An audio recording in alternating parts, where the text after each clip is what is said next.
Hello and welcome to History at Night. Imagine a city with almost no land of its own, no mines and no great army, built on a foundation of mud and salt water, standing in a desolate, wind-swept lagoon. By all logic, this city should never have survived, let alone thrived. And yet, for 1,000 years, this impossible place was one of the richest and most powerful states in the world. This is the story of Venice. So how did they do it? How did this republic of merchants build a vast maritime empire? How did a city with no natural resources become the gateway between East and West? Tonight, we will tell the epic story of the Venetian Republic, La Serenissima. We will explore the genius of its shipbuilders. We will sail with its fleets into the heart of the Crusades. We will follow its merchants as they cornered the world's most lucrative trade in spices and silk. This is a story of incredible ingenuity and political drama. It is also the story of a slow, beautiful decline of a city that was the envy of the world for centuries. But before we set sail, please take a moment to like the video and subscribe. It's a simple and wonderful way to support the channel, and it means a great deal to me. I'm also always curious to know where in the world and at what time you're joining me tonight, so I'd really love to hear from you in the comments. And now settle in. Let the noise of the modern world fade away, and let us travel back to a time of marble palaces, silent gondolas, and the scent of Eastern spices. The story of Venice begins not with a grand design, but with a desperate flight. In the 5th century AD, the mighty Western Roman Empire was crumbling. The prosperous world of northern Italy was being torn apart by barbarian invasions.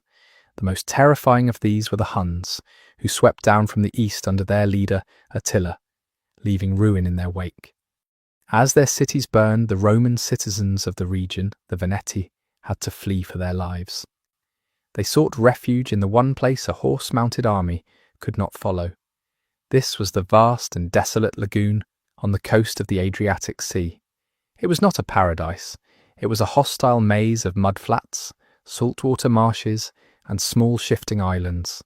But it offered one singular virtue: safety. The shallow, confusing waterways were a natural fortress. The first Venetians were refugees.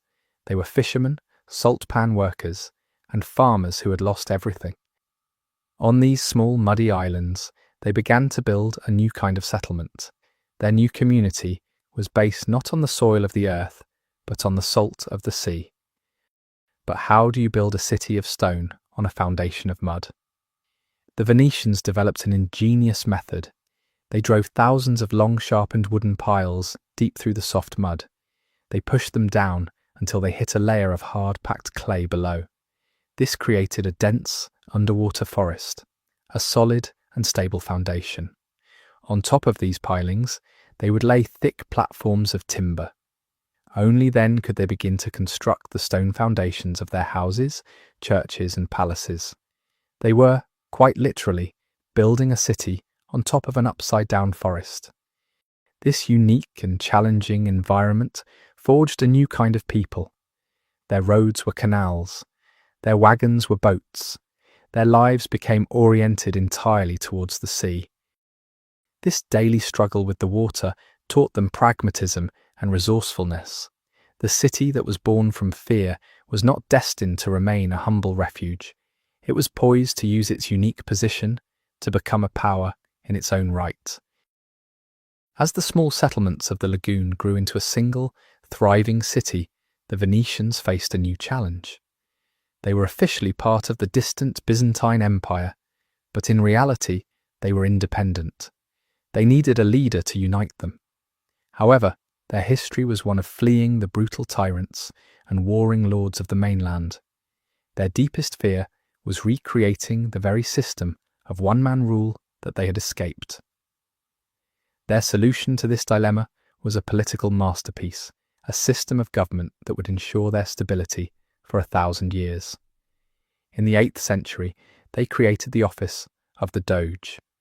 The title came from the Latin word dux, meaning leader. The choice was deliberate. He was to be a leader, but not a monarch, a prince, but not a king. Critically, he was elected for life by the city's most powerful families. He was not born into the role. The office was a symbol of the state's continuity, but its power was limited from the very beginning. The true power in Venice lay with the wealthy merchant families. Their fortunes were built on maritime trade. Their greatest fear was that an ambitious doge could seize absolute power. A single ruler could create a hereditary dynasty, disrupting the commercial enterprise of the city for his own personal glory. The entire Venetian political system, therefore, evolved into a complex and ingenious machine designed to prevent this. The government was a republic, but it was not a democracy. It was a rigid merchant oligarchy. The foundation of this system was the Great Council. This was an assembly made up of the members of all the noble families of Venice. The Great Council was the ultimate source of authority. It elected the members of all the other, smaller councils that ran the city. The Doge himself became a kind of constitutional monarch, bound by an elaborate oath of office. The checks on his power were almost paranoid in their thoroughness. He could not name his own successor. His sons were forbidden from holding public office during his reign. His official mail had to be opened and read by state censors before he was allowed to see it. He could not even leave the city of Venice without the permission of his own councils. To further protect the state from internal threats, the Venetians created one of history's most famous and feared institutions, the Council of Ten. This was a small secretive committee that acted as a state security service. It was tasked with rooting out treason and conspiracies. Its agents were everywhere. Citizens were encouraged to anonymously denounce their neighbours by slipping messages into stone letterboxes placed around the city, the infamous Bocche di Leone, or lion's mouths. The Venetian system was a paradox. It was a republic built on a foundation of profound, institutionalized mistrust. Yet this complex web of checks and balances was incredibly successful. While the rest of Europe was constantly torn apart by the ambitions of feudal kings, Venice enjoyed a stability that was the envy of the world. This stability allowed it to focus its entire energy on a single passion, the accumulation of wealth and the building of a great maritime empire. For the first few centuries of its existence, Venice was not fully independent. It lived in the long shadow of the greatest power in the Christian world, the Byzantine Empire. This was the Eastern Roman Empire. It ruled from its magnificent and fabulously wealthy capital, Constantinople. Venice was officially a Byzantine duchy. It was a distant and semi-autonomous province, a small part of a vast and ancient empire. This connection shaped the city's early character. Venice was a city of two worlds. It was geographically in the west, but its culture, art, and politics all looked to the east. The breathtaking golden mosaics that began to adorn St. Mark's Basilica were created by Byzantine masters, or in the Byzantine style. This deep connection to Constantinople gave the Venetians unique access to the most sophisticated markets and trade routes in the world. The Venetians were shrewd and pragmatic subjects. They used their relationship with the empire to their own advantage. Their growing navy, the best in the region, often served as a mercenary fleet for the Byzantine emperor. The emperor frequently needed help to fight off Norman and Arab threats in the Mediterranean. Venice provided this vital naval support, but it always came at a price. The most important payment came in the year 1082. The Byzantine emperor, Alexios I Komnenos, was desperate for Venetian help against an invasion. In return for the service of their fleet, he issued an imperial decree known as a Golden Bull. This decree granted Venetian merchants staggering trading privileges throughout the Byzantine Empire. They were allowed to trade completely tax-free in most of the empire's major ports, including Constantinople itself. They were even given their own district and docks in the capital. This was a massive economic coup for Venice. It gave them a huge competitive advantage over their rivals, like Genoa and Pisa. but it also slowly began to cripple the Byzantine economy. The empire was now deprived of huge amounts of tax revenue. The relationship began to change. The Venetian servants were now becoming richer and more powerful than their Byzantine masters. Over the next century, this imbalance led to growing tension and resentment. The people of Constantinople grew to hate the arrogant and wealthy Venetian merchants, who now dominated their city's commerce. This hostility sometimes erupted into violent riots and massacres. The old alliance had curdled into a relationship of deep mutual suspicion and bitter economic rivalry. By the end of the 12th century, the bond was completely broken. Venice was no longer a servant, but a powerful and independent competitor. The Venetians saw the weakening Byzantine Empire as both a commercial threat and an immense opportunity for plunder. They knew the secrets of Constantinople's wealth, and they knew the weaknesses of its defences. This long and complicated history of service, economic domination, and bitter resentment is the crucial backstory for the shocking events that were to come. As Venice grew in power and distanced itself from its old master, the Byzantine Empire, its leaders knew the city needed a new spiritual heart. A great power required a great patron saint, one whose prestige could rival the apostles of Rome and Constantinople. Their current patron was a minor Byzantine figure, a constant reminder of their former subservience. To be truly independent, Venice needed a relic of the highest order.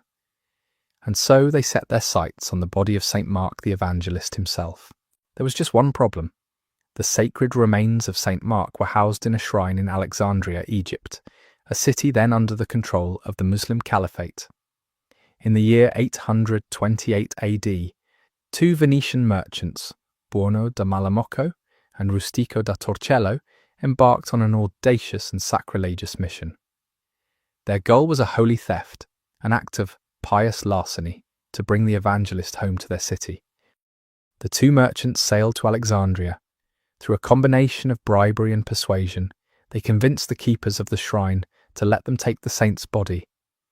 They claimed they were saving the holy relic from potential desecration by the local rulers, giving their heist a veneer of religious duty. Their greatest challenge, however, was smuggling the body past the caliph's customs officials at the port. It was here that the merchants displayed the cunning and pragmatism that would come to define their republic. They placed the saint's body in a large basket and covered it with layers of pork and cabbage leaves. As the story is told, when the Muslim officials, who consider pork to be unclean, came to inspect the cargo, they recoiled in disgust. They waved the ship through without a proper search. The daring plan had worked perfectly. The arrival of St. Mark's body in Venice was a moment of profound transformation. The entire city erupted in celebration. No longer a cultural province of Byzantium, Venice was now a major pilgrimage destination. Its sacred authority could rival that of Rome itself. The magnificent golden St. Mark's Basilica was commissioned to be the new permanent home for the evangelist's remains, becoming the spiritual and political heart of the Venetian state. With their new patron saint came a new powerful symbol.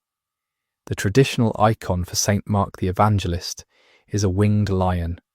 Venice immediately adopted this as its own. The lion of St. Mark, often depicted holding a book, became the official symbol of the Republic. It was stamped on coins, flown on the banners of their warships, and carved into the gates of every city they conquered. The theft of a saint's body was the ultimate declaration of Venetian ambition. It was a sacred act of larceny that severed their old ties and laid the divine foundation for the independent empire to come. Venice now had a stable government and a divine protector. It also possessed a growing naval power, a fleet strong enough to be hired as mercenaries by the Byzantine emperor himself. But what was the source of this incredible maritime might? The answer, the true physical heart of the Republic, was forged in a single, vast and highly secret location. Tucked away in the eastern corner of the city, behind high red brick walls and guarded towers, lay the Venetian arsenal. It was not merely a shipyard, it was the largest and most efficient industrial complex in Europe, centuries ahead of its time. The genius of the arsenal was its revolutionary approach to production. In an age where ships were typically built one at a time, the Venetians pioneered the principles of the modern assembly line. The process began with the mass production of standardized, interchangeable parts. Within the arsenal's sprawling complex, dedicated workshops were filled with highly skilled workers known as the arsenalotti. They did nothing but produce identical components: oars, rudders, masts, and vast quantities of rope. These parts were then stored by the thousands in massive warehouses, ready for use at a moment's notice. The assembly of a ship took place along a production canal that flowed through the heart of the complex. A bare, pre-built hull would be towed into the canal at one end. As it moved down the waterway, it would stop at a series of stations. At each stop, a different guild of specialized arsenalotti would swarm the vessel. They fitted it with the specific parts they had mastered. One team would install the rowers' benches. Another would step the mast and rig the sails. In the final stages, the ship would be armed, first with crossbows, and later with the powerful new technology of cannons, cast in the arsenal's own foundries. This system was so astonishingly efficient that it was said a visiting dignitary, in a famous demonstration, witnessed a new war galley being fully assembled and armed in the time it took him to eat a leisurely dinner. At the peak of its power, Venice could outfit and launch a fully equipped warship in a single day. This incredible speed gave the Republic a strategic advantage that no rival could match. In times of war, they could generate a massive fleet almost instantly, stunning their enemies with the sheer scale and speed of their mobilization. The arsenalotti who worked here were an elite and privileged class. They were state employees with guaranteed lifelong jobs, pensions, and even housing for their families. In return for this security, they were fiercely loyal and sworn to secrecy. They were the guardians of the state's most vital military and industrial secrets. The arsenal was a fortress, not just against enemy fleets, but against the prying eyes of rival powers desperate to steal the secrets of Venice's industrial might. The arsenal was far more than a shipyard. It was the physical manifestation of Venetian ingenuity and pragmatism. It was the factory that allowed a small city, built on mud and salt water, to project immense naval force across the Mediterranean. The political stability of the Doge's palace provided the will, but the industrial might of the arsenal provided the weapon. The power forged in the dark halls of the arsenal was put on magnificent display for the entire world to see. This happened on one special day each year, the Feast of the Ascension. On this day, the city celebrated its most important and unique state ceremony. It was a ritual that perfectly captured the soul of the Republic. It was called the Marriage to the Sea. The centerpiece of the festival was the Doge's state barge, the Bucentaur. This was no war galley. It was a floating palace, a breathtaking masterpiece of Venetian craftsmanship. The ship was immense, a double-decked vessel, propelled by the arsenal's most skilled oarsmen. Its entire surface was covered in elaborate mythical carvings, all heavily gilded with pure gold leaf. When the Bucentaur was brought out of its special shelter, it was said to look like a golden mountain floating on the water. On the morning of the festival, the Doge would board the Bucentaur. He was dressed in his finest ceremonial robes, along with the highest officials and foreign ambassadors. From there, he led a grand procession of hundreds of boats out into the lagoon. It was a spectacle of incredible pomp and civic pride. The entire city would turn out to watch the golden barge, followed by a flotilla of brightly decorated gondolas and private yachts. The air filled with music, the pealing of church bells, and the cheers of the Venetian people. The procession's destination was the Lido Inlet. This was the point where the calm waters of the lagoon meet the open expanse of the Adriatic Sea. Here, the flotilla would fall silent, and the Doge would perform the ancient and sacred ritual. He would take a consecrated golden ring. He held it aloft for all to see. Then he would recite the solemn, unchangeable Latin vow desponsamus te mare in signum veri perpetuique Domini, which means, we marry you, our sea, as a sign of true and perpetual dominion. With those words he would drop the golden ring into the waves. The act was a yearly renewal of the sacred contract at the heart of the city's existence. It was a prayer for the safety of their sailors and the prosperity of their trade. But it was also a powerful statement of political reality. It declared to the world that the Adriatic was Venice's territory. It announced that the sea was their private highway and that they were its undisputed master. For the Venetians, this was no mere metaphor. Their city was born from the water, protected by the water, and made rich by the water. The sea was their farm, their fortress, and their entire reason for being. To be married to the sea was to state the fundamental truth of their world. This magnificent ceremony was the ultimate expression of the Venetian soul.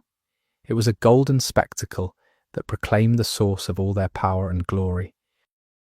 At the dawn of the 13th century, Pope Innocent III declared the Fourth Crusade, a new holy war to sail to the Holy Land and reclaim Jerusalem. The feudal lords of France and the Holy Roman Empire answered the call. They assembled a magnificent army of knights and soldiers. But to strike at the heart of Muslim power in Egypt, they needed a fleet. There was only one city in the world that could provide it, Venice. The leader of Venice at this time was one of the most remarkable figures of the Middle Ages. His name was Doge Enrico Dandolo. He was an old man, well into his 90s, and he was blind.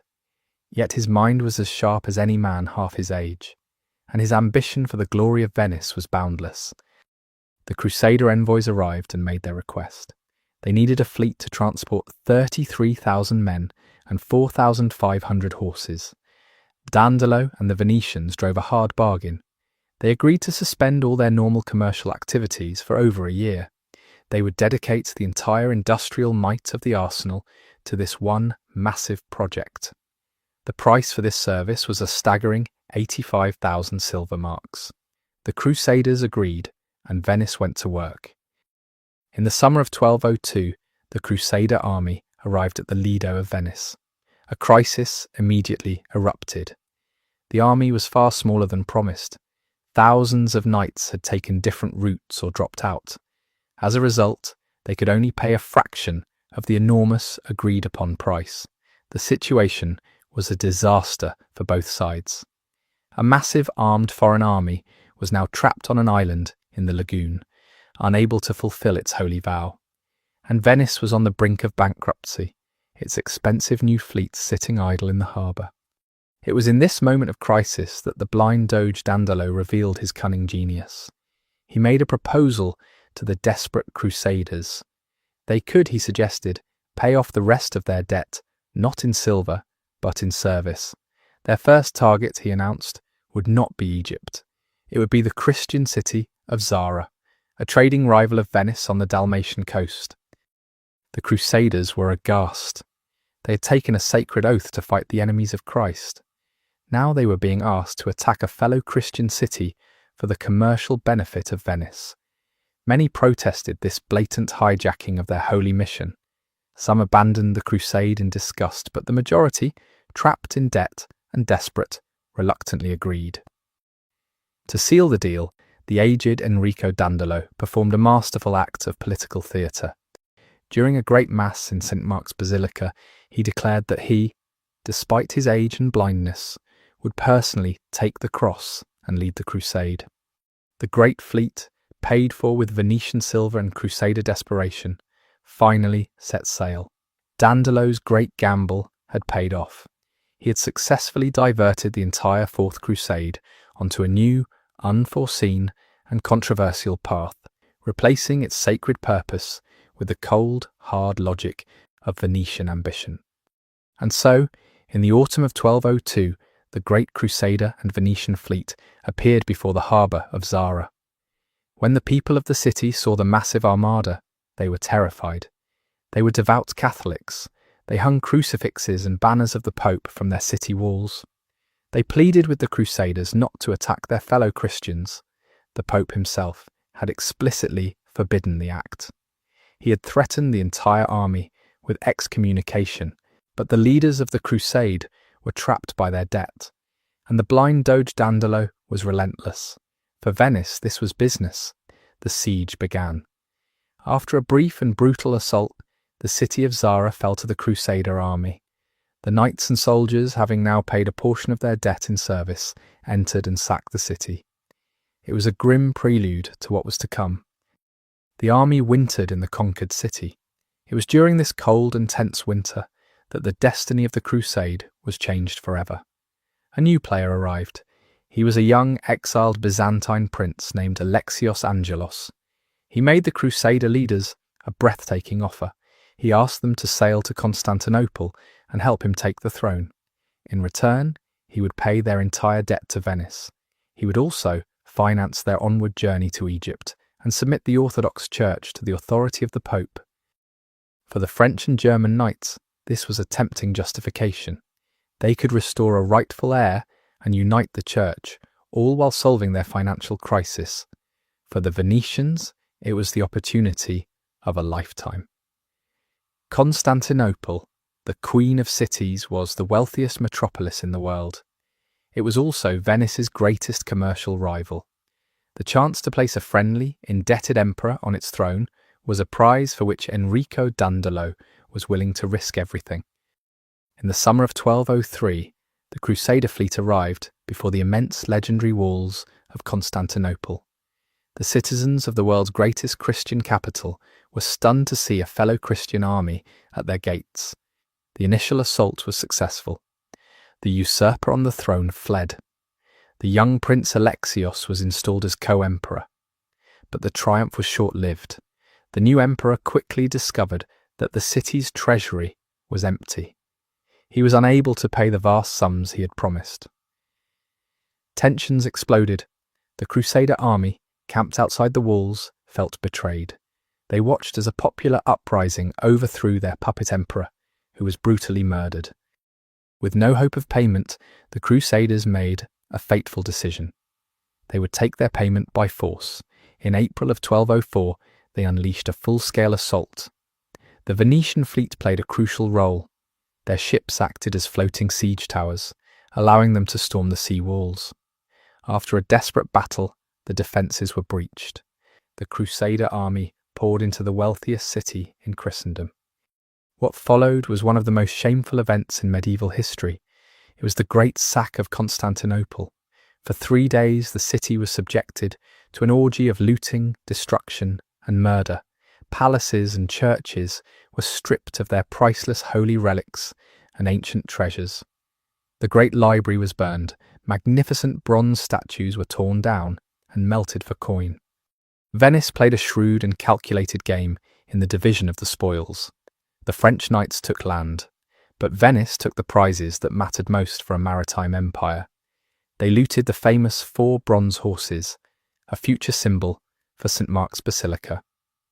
They took control of 3/8 of Constantinople itself, and they claimed a string of strategic ports and islands throughout the Byzantine Empire, including the crucial island of Crete. The Fourth Crusade never reached the Holy Land. It had, instead, shattered the ancient Christian Byzantine Empire. It had also enriched Venice beyond its wildest dreams. With the wealth of Constantinople in their vaults and its most strategic ports under their control, Venice was no longer just a powerful city-state. It was now a true empire, the undisputed master of the Eastern Mediterranean. In the chaotic aftermath of the sack of Constantinople, the French and German Crusader lords scrambled to carve out feudal kingdoms for themselves. They claimed vast tracts of land from the fallen Byzantine Empire. The Venetians, however, played a much more calculated and strategic game. They had no interest in governing large, rebellious inland populations or managing feudal estates. Their ambition was not for land, it was for the sea itself. From the spoils of the fallen empire, they meticulously crafted a new kind of empire, one perfectly suited to a republic of merchants, the Stato de Mar, the state of the sea. While the other crusaders claimed their share in territory, Venice claimed its share in trade routes. Their strategy was to create a long, unbroken chain of fortified ports and islands that would act as stepping stones. It was a maritime highway stretching all the way from the Venetian lagoon to the Black Sea. It was a string of pearls, where each pearl was a strategic harbour, a naval base, and a commercial outpost. This would guarantee the safety and supremacy of Venetian shipping. From the partition of the Byzantine Empire, Venice acquired a series of key locations. They secured the most important ports along the coast of Greece. They took control of the Cyclades Islands in the Aegean, but their greatest prize was the massive and strategically vital island of Crete. Known to the Venetians as the Kingdom of Candia, Crete became their most important overseas colony. Its position allowed them to dominate the shipping lanes of the entire eastern Mediterranean. It served as a crucial naval base and a source of valuable goods for centuries. This was not an empire of settlement. It was a commercial and military machine. Each island and port in the Stato da Mar served a specific purpose. They were safe harbours where Venetian merchant galleys could rest, resupply, and shelter from storms and pirates. They were naval stations where squadrons of Venetian warships could be based. This allowed them to police the sea lanes and project power far from home. And they were commercial centres where Venetian merchants would collect local goods to be funneled back to the markets of Venice. Life in these colonies was typically overseen by a Venetian governor. He was a nobleman sent from the city to rule over the local, mostly Greek, population. It was often a pragmatic, business-like form of rule. It was more concerned with collecting taxes and ensuring the smooth flow of trade than with changing the local culture. The Stato da Mar was the ultimate expression of the Venetian worldview. It was an empire designed by merchants for merchants. Every island and every harbour was chosen not for its size but for its strategic and commercial value. This network of naval bases and trading posts was the hardened skeleton that supported their vast commercial body. It allowed them to control the flow of wealth from the east back to the heart of their city, with unparalleled efficiency and security. They had built their city on the water, and now they had built their empire on it as well. The Venetian empire of ports and islands was designed to funnel the riches of the east to the west.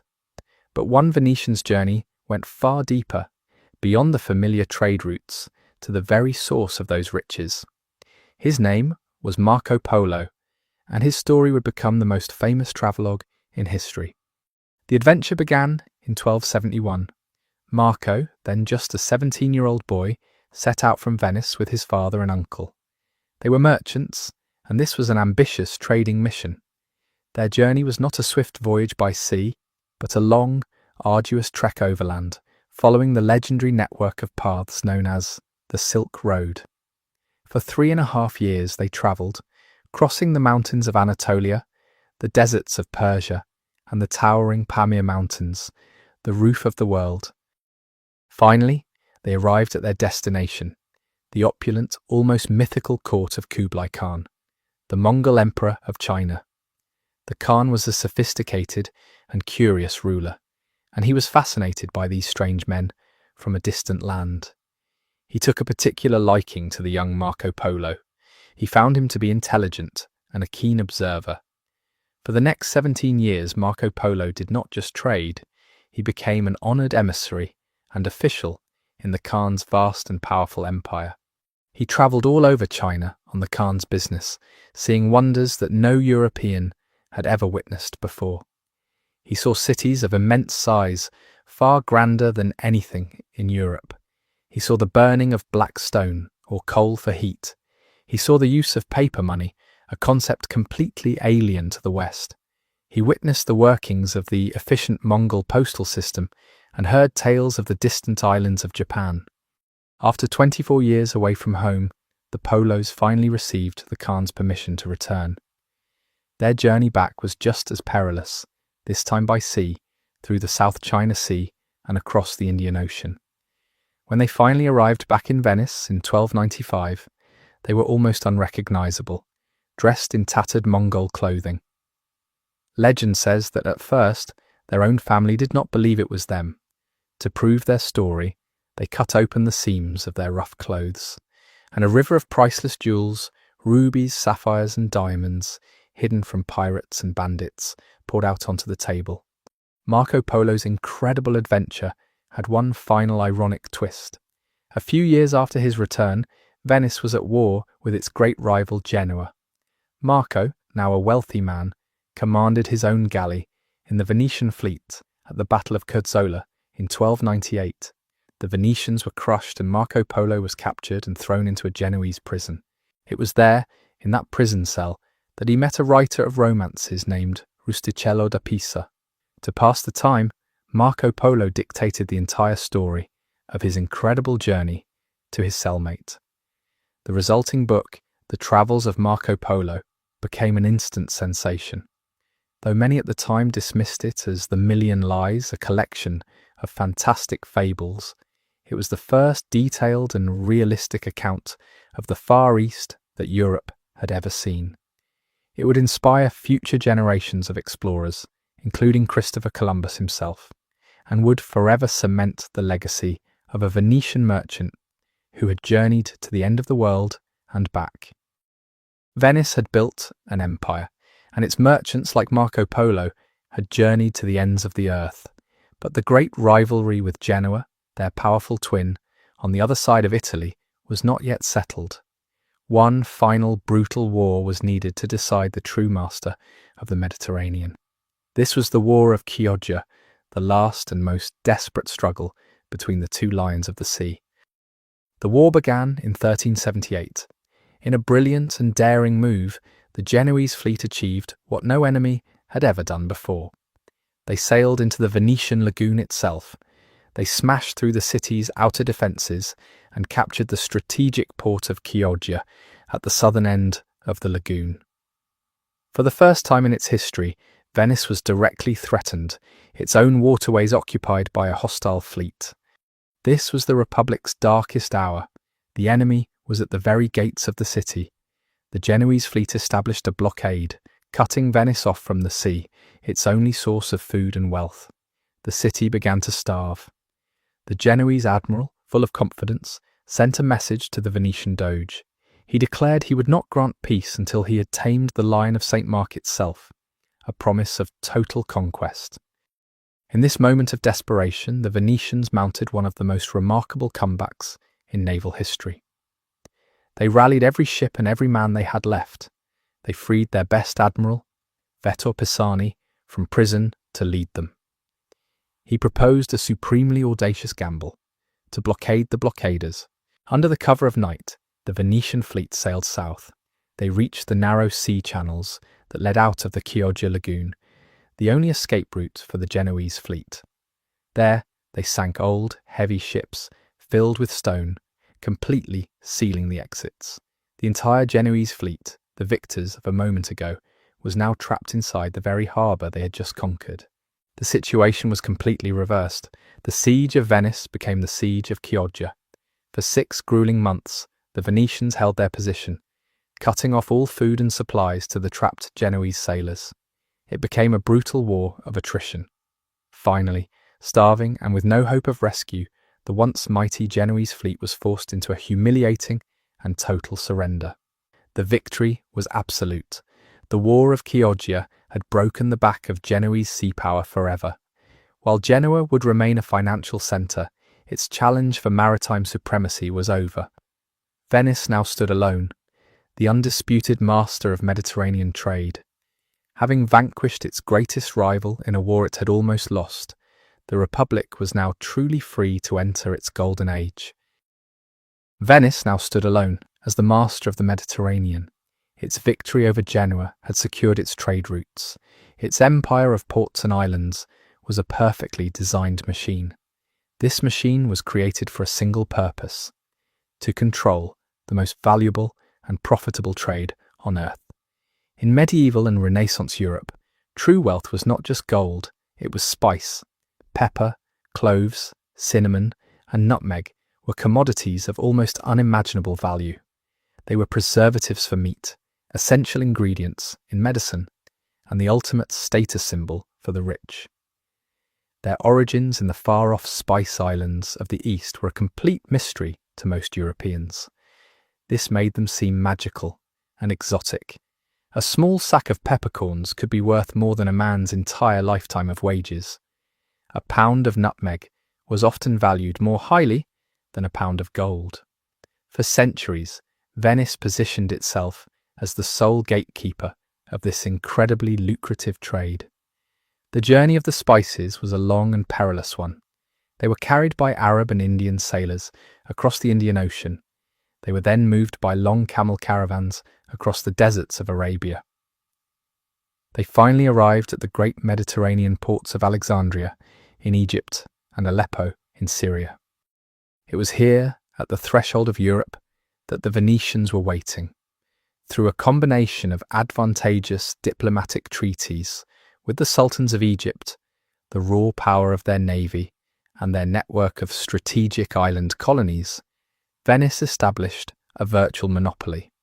No other European power could effectively buy spices at their source. The lifeblood of this trade was the great Venetian merchant galley. These massive, primarily sail-powered ships, often travelling in protected convoys, would arrive in Alexandria laden with the goods of Europe, like Flemish wool and German iron. They would exchange these for the precious cargo from the east. Then began the triumphant journey home, their holds filled with the fragrant, priceless dust that was the foundation of the Republic's fortune. The arrival of a spice convoy in Venice was a moment of citywide celebration. The ships would unload their cargo at the bustling markets of the Rialto. The air filled with the exotic scents of the Orient. Here, under the watchful eyes of state inspectors, every sack of pepper was weighed, taxed, and sold to the merchant houses of the city. From the warehouses of Venice, the spices were then distributed to the rest of the continent. The immense profits from this monopoly funded the splendour of the city. It paid for the magnificent marble palaces that lined the Grand Canal. It paid for the breathtaking artworks of Titian and Veronese. It paid for the powerful war fleets that were built in the arsenal. The city of Venice, a glittering jewel on the water, was a city built on a mountain of spice. Venice was now at the peak of its wealth. Its maritime empire funneled the riches of the East into its coffers, but this success created a new and dangerous vulnerability. For centuries, the Republic's only real threats had come from the sea. This was a challenge they had mastered. Now a new danger was growing on their very doorstep. Powerful and aggressive states were consolidating on the Italian mainland. The greatest of these was the Duchy of Milan, ruled by the ambitious and expansionist Visconti family. Their goal was to conquer all of northern Italy. The leaders of Venice realized that their lagoon was no longer a perfect defense. A powerful enemy controlling the shore could cut off their vital food supplies. They could also sever the land trade routes that ran from Venice over the Alps into the rest of Europe. The sea had made them rich, but the land could make them starve.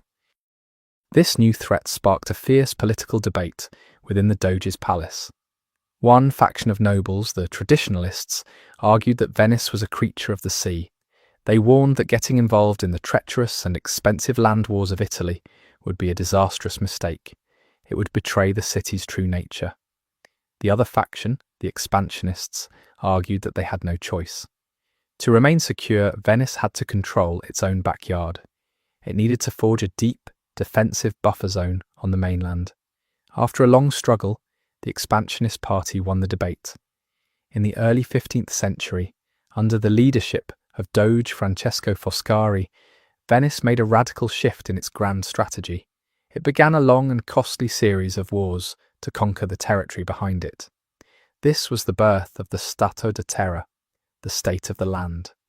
The campaign of conquest was swift and successful at first. Through a combination of skillful diplomacy and decisive military action, Venice took control of a series of nearby cities. They captured Padua, then Vicenza, and finally the great city of Verona. This expansion gave them control of the major rivers and the fertile farmlands of the Veneto region. For the first time, Venice had secured its own food supply. This was a monumental change for the Republic. Venice was no longer just a maritime empire. It was now a major Italian land power as well. This new land empire would bring the city great security and new resources, but it would also embroil Venice in a century of brutal, complex and expensive land wars. This was a very different kind of conflict from the naval battles they had mastered, and it would demand a new kind of soldier to fight it. Venice had committed itself to a new future, one of conquest on the Italian mainland. But the Republic of Merchants faced a serious problem. Its citizens were sailors and shipbuilders, not professional land soldiers. To fight its wars on the terra firma, Venice, like the other great Italian states, turned to the masters of Renaissance warfare, the condottieri. A condottiero was a professional mercenary captain. He did not fight for patriotism or a king. He fought for a contract, the condotta. This contract specified his pay, the number of troops he would provide, and the duration of his service. These captains were entrepreneurs of violence. They ran their own private armies, complete with heavily armoured cavalry and infantry. They were often minor nobles who saw warfare as a path to wealth, power, and fame. This system created a unique style of warfare. It was a business. A condottiero's most valuable assets were his experienced soldiers and his expensive war horses. He was often reluctant to risk these assets in bloody, decisive battles that could wipe out his army and his livelihood. Warfare often became a slow, complex game of manoeuvre, long sieges, and strategic skirmishes. The goal was to outsmart your opponent and capture territory with minimal losses. Betrayal was also common. A captain might switch sides in the middle of a war if a rival state offered him a better contract. The pragmatic Venetians used these mercenaries because they had to, but they deeply distrusted them. The Republic's greatest fear was that a successful and popular general could become a military dictator. He could use his army to overthrow the state, as had happened in other Italian cities. Because of this, Venice constantly monitored its own generals. They sent political officials to watch over them in the field and report back to the dreaded Council of Ten.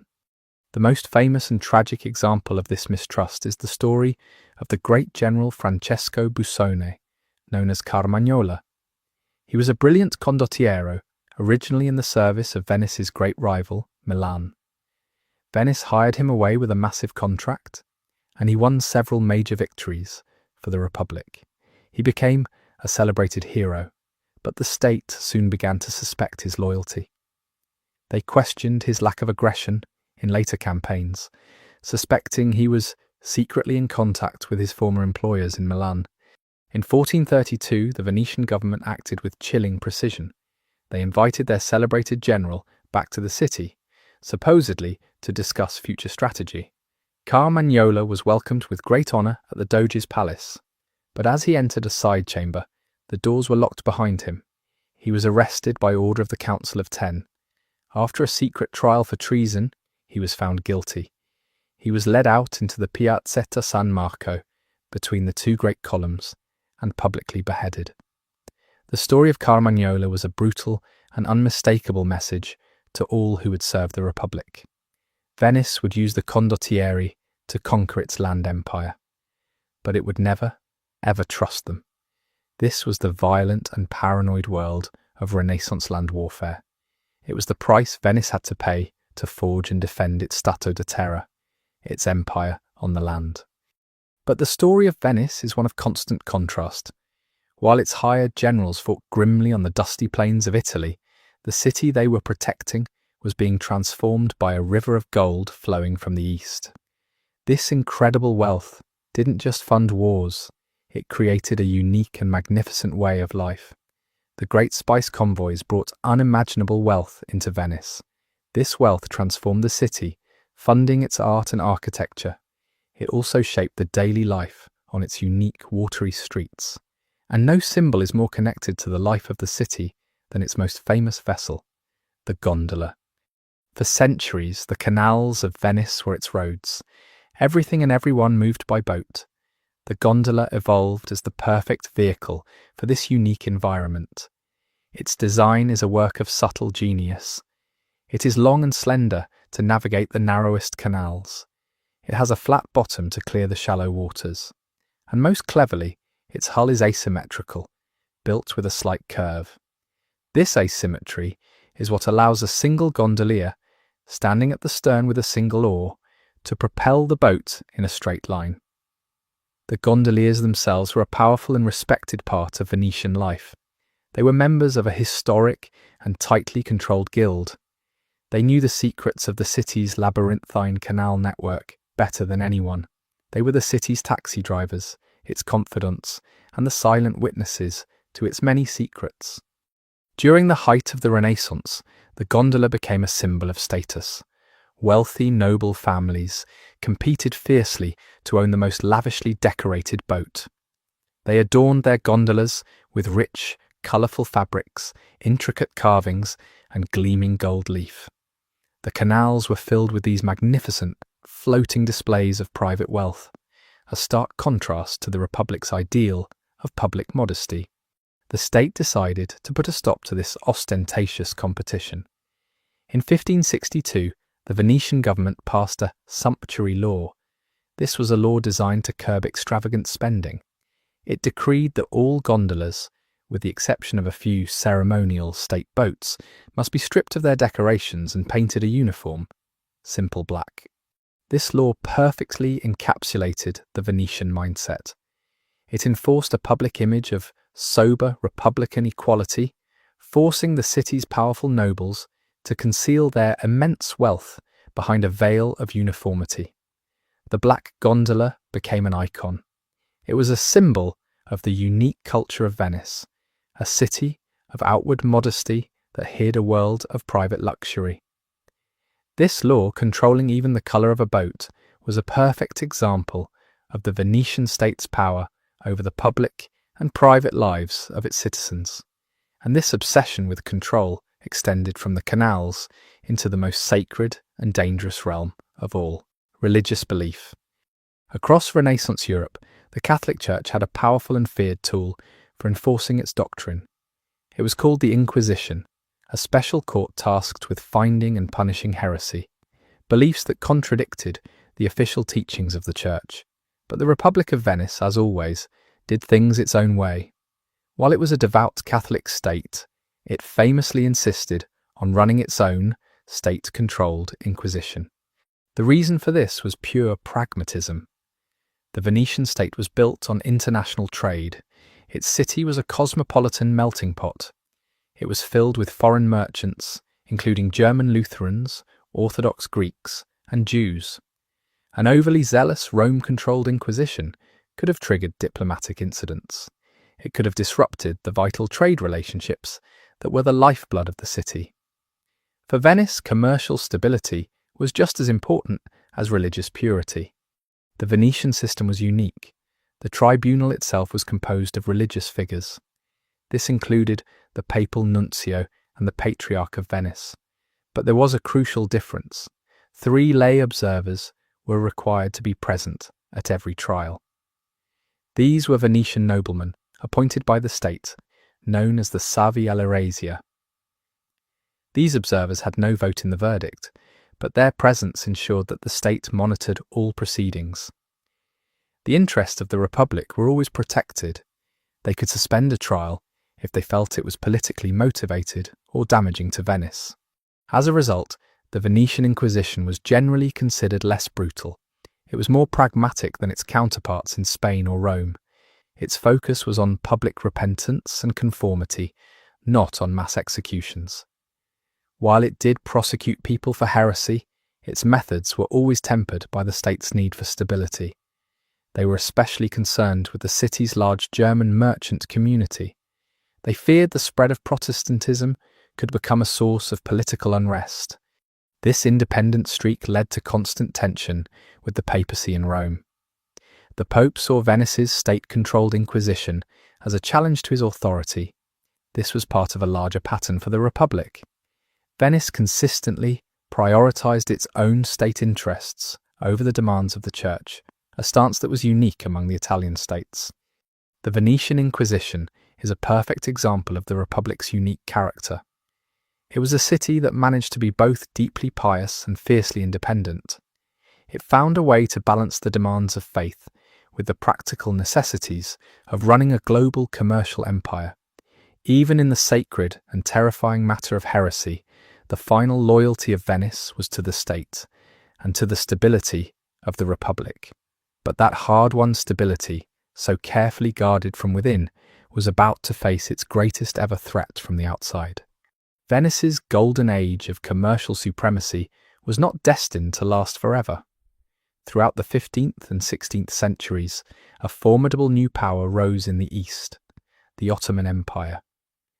The fall of Constantinople to the Sultan in 1453 was a seismic shock to the Venetian world. It placed a mighty and aggressive empire in direct control of their vital trade routes to the Black Sea. What followed was a century of relentless, draining warfare. One by one, Venice's valuable ports and islands in the Aegean, its Stato da Mar, came under attack. The Republic found itself in a constant, incredibly expensive struggle to defend its maritime empire from the might of the Ottomans. This long conflict reached a breaking point in 1570. The Ottomans launched a massive invasion of the rich and strategically vital Venetian-held island of Cyprus. Venice, knowing it could not face the full might of the Ottoman navy alone, sent desperate pleas across Europe for a new crusade. In response, a holy league of Christian powers was formed. The fleets of Spain, the Papal States, and other Italian states joined with Venice to confront the Turkish menace. The result was the largest naval battle fought in the Western world since antiquity, the Battle of Lepanto. In the autumn of 1571, the two colossal fleets met in the Gulf of Patras off the coast of Greece. The sight must have been breathtaking. On one side, over 200 Ottoman galleys, their oars churning the sea. On the other, the combined Christian fleet of a similar size, a forest of masts and banners. This would be the last great battle in history to be fought primarily by oar-powered galleys. At the heart of the Venetian fleet were 6 revolutionary new warships. They were called galleasses. These were massive hybrid ships, taller than a normal galley. They were packed with a formidable number of cannons, acting as floating fortresses. As the battle began, the Venetian galleasses were towed in front of the main Christian line. They unleashed a devastating barrage of cannon fire. This smashed the Ottoman formation before the main fleets even clashed. What followed was a brutal, chaotic, and incredibly bloody clash. For hours, the two fleets grappled in a swirling battle. The sea was filled with the crash of ramming ships and the roar of cannons. Galleys would lock together. The fighting became a desperate, hand-to-hand struggle on the blood-slicked decks. The Christian fleet slowly gained the upper hand. Their superior firepower made the difference. Venetian and Spanish soldiers boarded the Ottoman flagship. In a climactic struggle, they captured the vessel and killed the Ottoman admiral. The sight of their admiral's banner falling sent a wave of panic through the Turkish fleet. The battle turned into a rout. The victory at Lepanto was absolute and overwhelming. The Ottoman fleet was annihilated. Thousands of Christian galley slaves were freed from their oars. News of the victory was met with ecstatic celebration across Europe. For Venice, it was a moment of immense triumph and pride. It was their last great heroic victory on the world stage. However, the triumph was short-lived. The Holy League soon fell apart due to political infighting. Venice, left to face the Ottomans alone, was eventually forced to cede the island of Cyprus in a treaty. The great victory at Lepanto was a glorious military achievement, but it could not reverse the long, slow tide of history that was now running against the Republic. The true threat to Venice's future was not an Ottoman fleet, but a new map of the world, being drawn by the daring explorers of a rival nation. At the end of the 15th century, Venice's wealth was built on its absolute monopoly on the spice trade. All of Europe had to buy its pepper and cinnamon from Venetian merchants at a high price. But for decades, the Kingdom of Portugal, under the guidance of figures like Prince Henry the Navigator, had been systematically investing in a different path. They sponsored voyages that pushed further and further down the unknown coast of Africa. They developed new, more resilient ships, like the Caravel, designed to withstand the harsh Atlantic Ocean. Their goal was singular and obsessive: to find a direct sea route to the Indies and to break the Venetian monopoly forever. In 1488, the explorer Bartolomeo Diaz finally rounded the Cape of Good Hope, proving that the Indian Ocean could be reached. The path was open. A decade later, in the summer of 1497, a determined Portuguese captain named Vasco da Gama set out from Lisbon with 4 small ships to complete the mission. His journey was an epic of survival. He battled ferocious storms on the open Atlantic, lost many of his crew to scurvy, and fought his way past hostile traders in Africa who saw him as a rival. Finally, after 10 grueling months at sea, his battered fleet dropped anchor in the port of Calicut, India, in May of 1498. He had done it. For the first time, a European navigator had sailed from Europe to India. The news of da Gama's successful return travelled slowly, first as a rumour whispered in the marketplaces, then as a terrifying confirmed fact in diplomatic letters.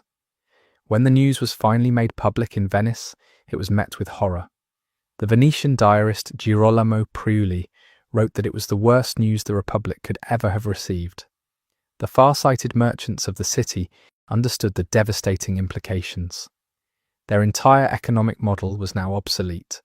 The Portuguese could ship spices directly to Lisbon for a fraction of the cost, shattering the foundation of Venetian wealth. The Republic did not surrender its position without a fight. They tried diplomacy, attempting to forge an alliance with the Sultan of Egypt to fight the Portuguese in the Indian Ocean. They even considered one of the most audacious engineering schemes of the age, to dig a canal at Suez to get their own fleet into the Red Sea. But it was too late. The world had fundamentally changed. Venice had not been defeated in a great battle. It had simply been bypassed. The world's centre of economic gravity was shifting from the familiar waters of the Mediterranean to the vast, open expanses of the Atlantic. The great age of discovery had ironically become the cause of Venice's long, slow, and irreversible decline. The foundation of Venice's immense wealth was crumbling, but the city would not collapse into ruin. Instead, faced with a world that no longer needed it as a marketplace, the Republic began a magnificent and final transformation.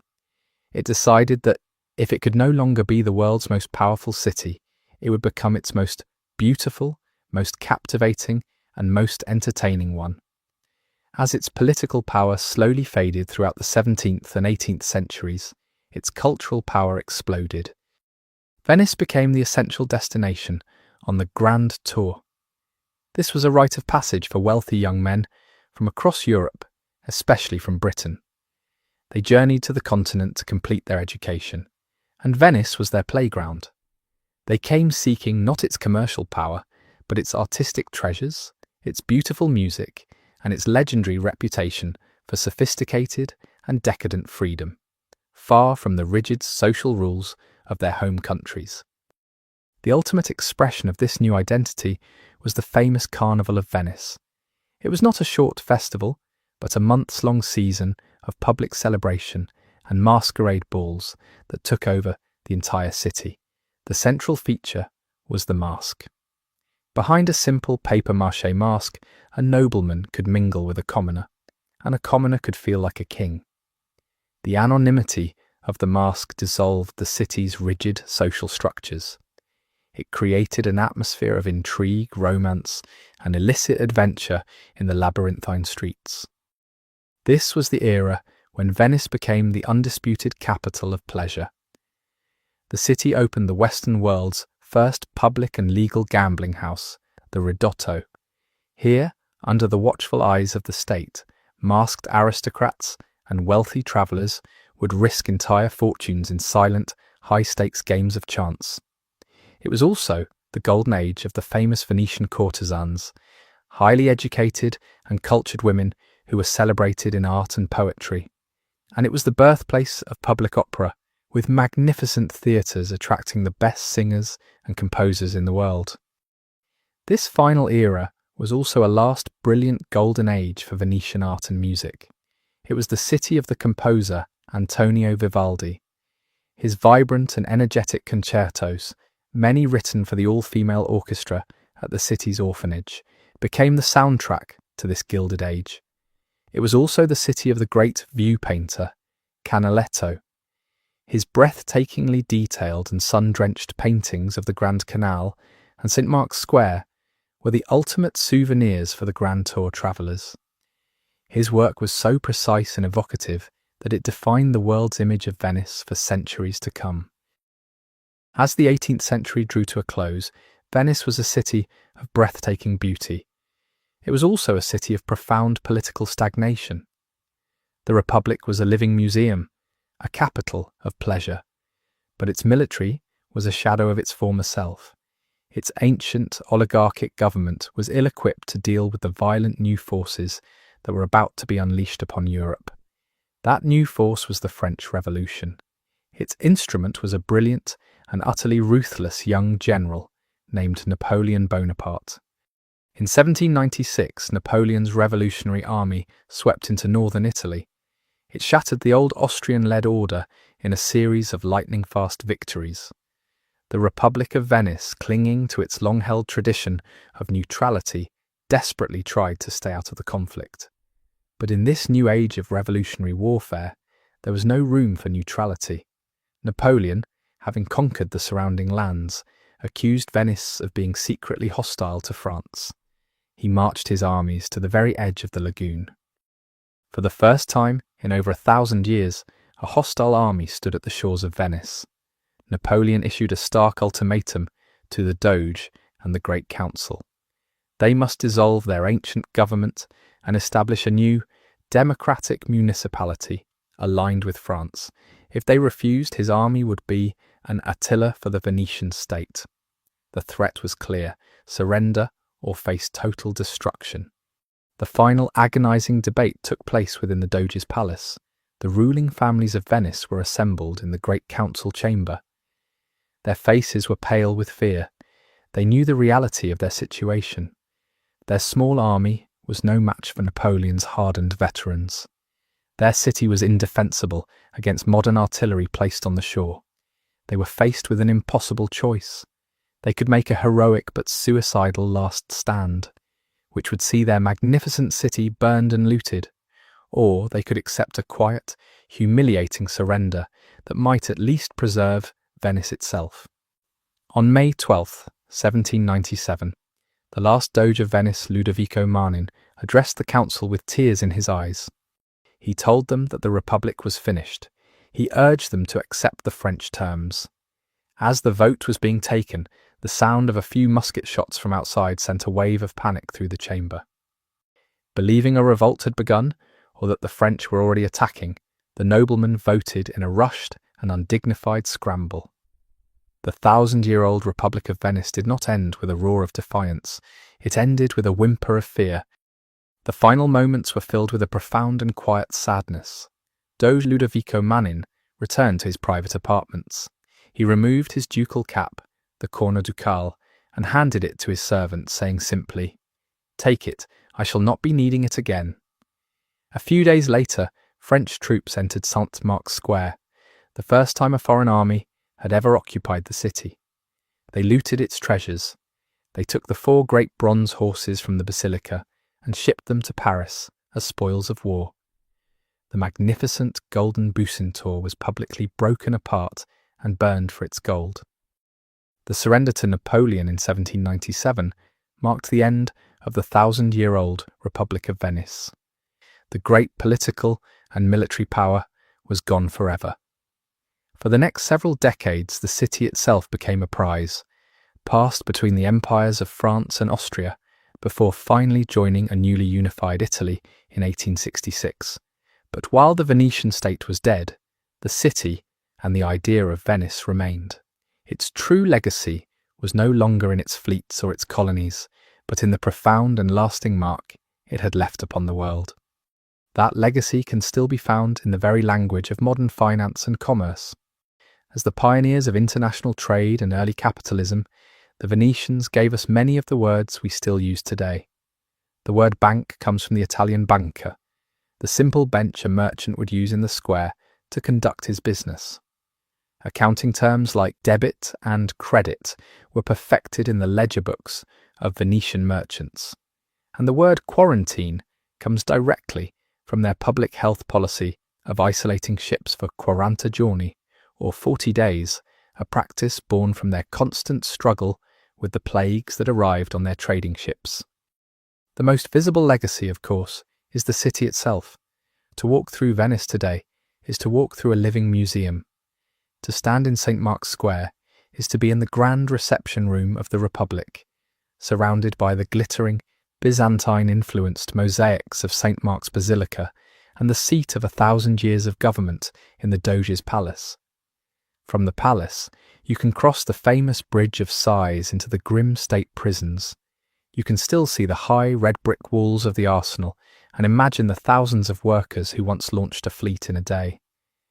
You can stand on the iconic Rialto Bridge, the commercial heart of the empire. It is a city whose every stone tells a story, but to see the true scale of Venetian power, you must travel to its former colonies. The Trail of the Lion of St. Mark is carved into stone across the Mediterranean. At the farthest reach of their influence, the massive Venetian walls of Nicosia on Cyprus stood as the final eastern outpost. From there, the heart of their Aegean power was the crown jewel of their overseas empire, the island of Crete. In the beautiful port city of Hania, the entire old harbour is a complete Venetian creation, while in the capital, Heraklion, the colossal walls and seaside fortress are a testament to the centuries Venice spent defending its most precious colony. Moving back towards Venice, the Greek island of Corfu served as the heavily armed gateway to their home waters, its magnificent old and new fortresses still dominating the city. The trail continues north up the Adriatic coast into modern-day Croatia and Montenegro.